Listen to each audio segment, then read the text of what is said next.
ils ont perdu énormément de temps pour des avaries, pour du mauvais temps et des problèmes des drones qui les ont frappés, pour des problèmes administratifs aussi. Donc ils sont partis assez tard. On aurait dû être plus séparés dans le temps. Finalement, ils étaient encore en mer quand les 1000 Madines donc, sont partis. Alors les 1000 Madines, ils se sont donc formés au mois de juillet et en un temps record, ils ont réussi à trouver les bateaux, à trouver des financements, à trouver des capitaines. Et finalement, 9 bateaux sont partis de Sicile, de Catane en Sicile, le 27 septembre. Et puis, nous, j'en fais partie, la flottille de la liberté pour Liesa, avec notre gros bateau, on est parti le 30 du sud de l'Italie, sachant que, comme nous avons, c'est un bateau à moteur qui va vite, que nous pourrions les rattraper, ce qui s'est fait. Nous nous sommes retrouvés un petit peu au nord de la Crète, il y a maintenant quelques jours. Et malheureusement, un des bateaux, il y avait aussi 2 bateaux italiens qui font partie de la flottille de la liberté. Malheureusement, un des bateaux italiens a subi de grosses avaries et il a dû se réfugier en quelque sorte en Crète, à la fois parce que le bateau était au bord du naufrage et puis pour tenter de le réparer après. Et un autre bateau italien, par précaution, l'a accompagné, mais n'est pas reparti parce qu'il avait pris trop de retard pour rattraper le reste de la flottille.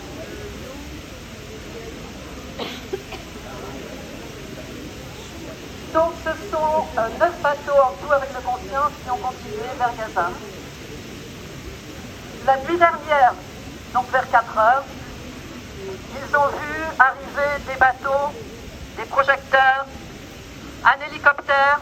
Et alors un hélicoptère la nuit au-dessus d'un bateau, ça fait peur. Ils ont été d'abord, ce sont les petits bateaux, d'abord les voiliers qui ont été kidnappés, qui ont été attaqués, qui se sont emparés.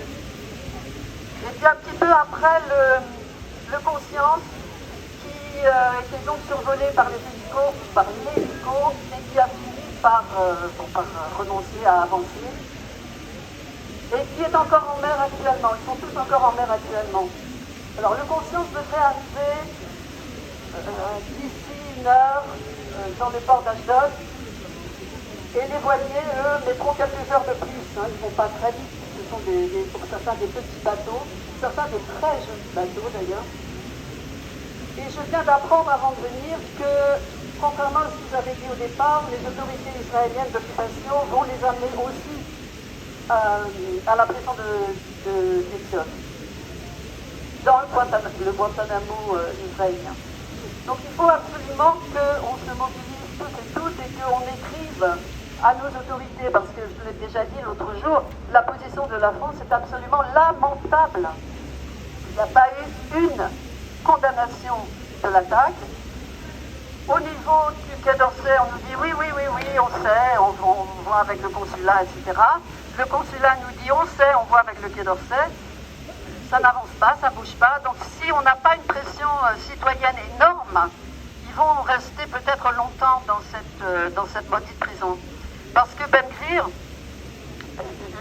l'horreur absolue fasciste, là, ce type qui a l'air d'un malade mental quand il vomit ses injures et ses menaces, je vous l'ai dit déjà l'autre jour, il voudrait les garder pendant des mois en prison. Donc il faut évidemment éviter absolument que ça se produise, mais même pour qu'ils rentrent très très vite. Les conditions sont vraiment très mauvaises.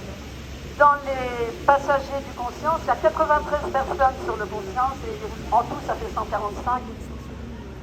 Il y a une militante corse qui est la fille de Daniel Casanova, qui a 83 ans, je crois, et pas forcément très bonne santé.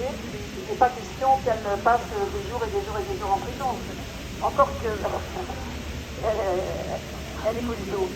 Donc il faut écrire à nos représentants à tous les niveaux, bon alors Macron bien sûr, même si le malheureux est sûrement occupé autre chose en le moment, mais le barreau également, même s'il est démissionnaire, et puis les services plus ou moins moins administratif, au niveau politique, et du Quai d'Orsay, ceux qui vont rester là, qui sont aussi sur les meubles. Et puis aussi tous nos élus locaux, nos élus régionaux. Il faut absolument qu'il y ait un grand mouvement populaire pour les faire sortir au plus vite. Bon, ils n'y sont pas encore, mais ils y seront ce soir ou demain. Donc il faut qu'on se bouge. On a une équipe d'avocats des Palestiniens d'Israël, un groupe légal qui s'appelle Halala. C'est toujours eux qui s'occupent des militants qui sont en but à la vindicte coloniale israélienne, qui sont déjà au port, qui attendent les bateaux et qui vont se charger de faire toutes les démarches en lien avec les avocats en France également, et puis dans les autres pays, parce qu'il y a quelques dizaines de nationalités, je crois qu'il y a 39 nationalités entre les deux bateaux.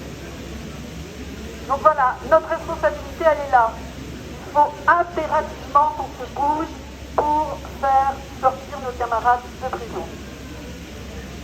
Alors, j'ai appris, par hasard, tout à l'heure, qu'il y a un groupe qui s'appelle Solidarité Maritime. Est-ce que quelqu'un serait là? Et il y a aussi un groupe, les 1000 Madelines, Brest. Est-ce que quelqu'un serait là pour prendre la parole? Parce que c'est les deux, c'est les 1000 Madelines et la Flotille de la Liberté qui sont concernés. Bon, donc j'ai parlé pour tout le monde. Bien, est-ce que quelqu'un veut prendre la parole?